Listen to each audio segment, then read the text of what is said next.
The man who survived 3 days at the bottom of the ocean. Imagine surviving, not for a few minutes, not for a few hours, but for 3 days. Trapped at the bottom of the Atlantic Ocean, imagine standing in complete darkness, with freezing seawater rising around your feet. Every breath you take uses a little more of the oxygen keeping you alive. No sunlight, no phone, no rescue, no way out. 30 meters above your head, the ocean presses down with crushing force. Everyone you worked with is believed to be dead. And the world has already given up on finding survivors.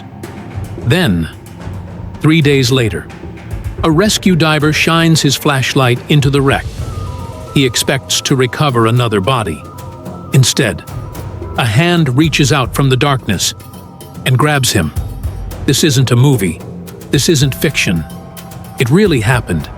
This is the incredible true story of Harrison Okene, the man who survived 3 days at the bottom of the ocean. On the morning of May 26, 2013, nothing felt unusual. Off the coast of Nigeria, a tugboat called the Jascon 4 was carrying out routine work for the offshore oil industry. For the crew, it was another ordinary day at sea. Among them was 30-year-old Harrison Okene. Unlike many of the men on board, Harrison wasn't an engineer, or a captain, or a diver. He was the ship's cook. His day usually began before sunrise, preparing breakfast, making coffee, keeping the crew fed during long hours offshore. It wasn't glamorous work, but it was honest work. The sea had become part of his daily life, and like every experienced sailor, he understood one simple truth: the ocean demands respect, because even on the calmest day, everything can change in seconds. Close-ups of coffee being poured, knives chopping vegetables, crew laughing together, engine noise, morning light, a peaceful rhythm. Thousands of ships travel the world's oceans every single day. Most journeys are forgotten before they're over. This one would become one of the greatest survival stories ever recorded. The sea gives no warning. Close-ups of Harrison preparing breakfast, coffee steaming from a mug, crew members laughing together, boots echoing across the steel deck. The engines hum steadily beneath the ship. Out here, life follows a routine: long hours, hard work, and complete trust in the people around you. For Harrison, the sea wasn't something to fear. It was where he earned his living, day after day, week after week. The ocean had always brought him home. Like everyone else on board, he believed this would be just another shift, another meal to prepare, another sunrise over the Atlantic, another day that would end with everyone safely back on shore. But the ocean has a way of reminding us that it never makes promises. It doesn't care how experienced you are. It doesn't care about your plans or your family waiting for you at home. When the sea decides to change, it happens without warning. The camera slowly pulls back from the calm ocean. Dark clouds begin forming on the horizon. The wind picks up ever so slightly. A coffee cup vibrates gently on a table. A crew member glances toward the sky. No one says a word at first. It was almost impossible to notice. A stronger gust of wind, a slight change in the rhythm of the waves. Nothing unusual, nothing alarming, but hundreds of meters below the surface, powerful currents were already moving. The Atlantic was beginning to wake, and within minutes, the peaceful morning would become a desperate fight for survival. The last moments of normal. The camera glides slowly through the ship's narrow corridors. Sunlight spills through small windows, casting warm reflections across the steel walls. Outside, the Atlantic stretches endlessly in every direction. Inside, life continues as if nothing could possibly go wrong. For the men aboard the Gascon 4, this wasn't an adventure, it was simply another day at work. They had sailed through rough seas before. They trusted the ship. They trusted each other. And most of all, they trusted the ocean to behave as it always had. No one was thinking about survival.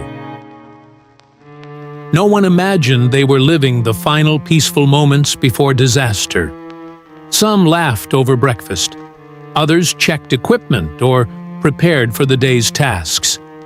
To an outside observer, it looked like an ordinary morning. But history has a strange way of choosing ordinary moments before turning them into unforgettable ones.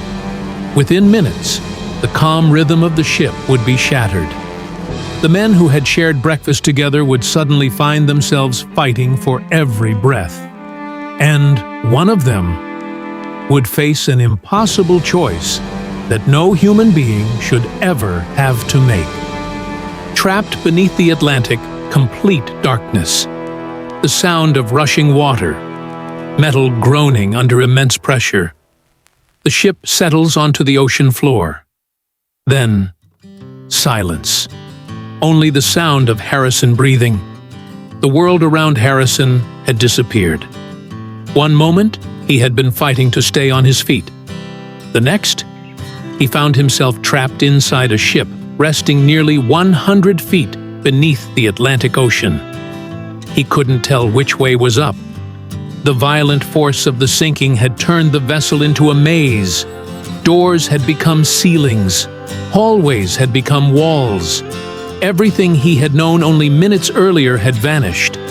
Somewhere outside, the ocean pressed against the steel hull with incredible force. Every second, the ship groaned beneath the weight of millions of liters of water.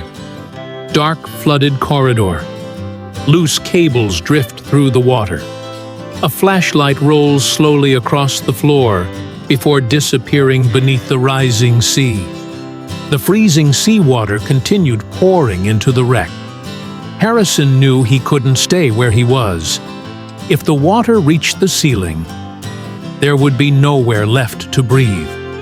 He forced himself forward through the darkness, feeling the walls with his hands, trying to remember the layout of the ship, trying to stay calm.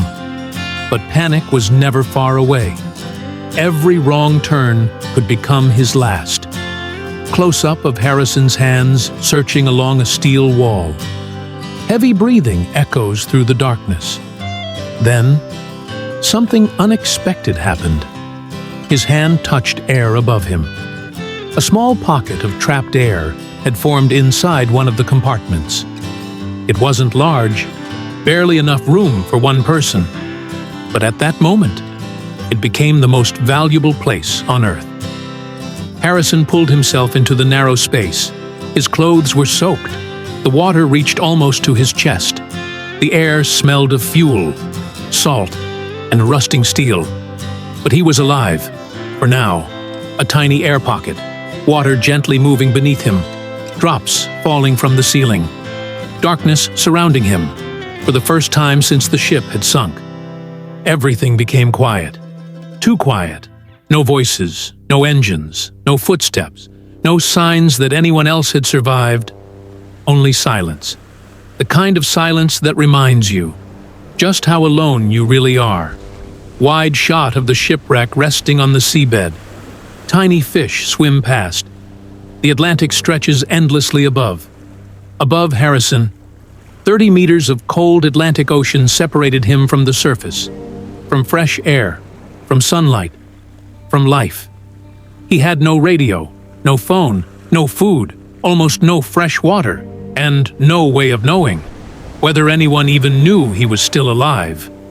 As the hours passed, a terrifying realization began to sink in. The air pocket that had saved his life could also become the place where he died. Every breath consumed a little more oxygen. Every minute increased the amount of carbon dioxide trapped inside the compartment. The space that had given him hope was slowly becoming a prison. Close-up of Harrison. Eyes closed, hands clasped together. The sound of dripping water echoes through the darkness. Most people imagine survival as a battle against nature, against hunger, against the cold, against impossible odds. But Harrison's greatest enemy wasn't the ocean. It was fear. Fear has a way of convincing you that the fight is already over, that rescue will never come, that no one is looking, that giving up would be easier. In the darkness beneath the Atlantic, Harrison made a decision. As long as he could still breathe, he would not surrender. He prayed. He spoke to God. He thought about his family. He refused to let panic take control, because hope was the only thing the ocean couldn't take away. The hours passed in complete darkness. Harrison had no idea whether it was day or night. Time no longer mattered. The only sounds were the slow drip of water and his own breathing. Every breath became a reminder that the air around him was running out. The water was icy, and his body began to shiver uncontrollably. Exhaustion crept in. Sleep was almost impossible. If he closed his eyes for too long, he feared he might never wake up again. Yet somewhere beyond the thick steel walls of the wreck, the world carried on. Families waited for news. Rescue teams were preparing to descend.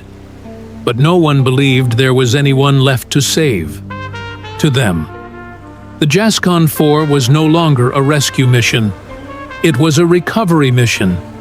And Harrison Okene had already been counted among the dead. Chunk 2. 3 days after the Jascon 4 disappeared beneath the Atlantic Ocean, a team of commercial saturation divers descended to the wreck. Their mission wasn't to rescue survivors. It was to recover the bodies of the crew.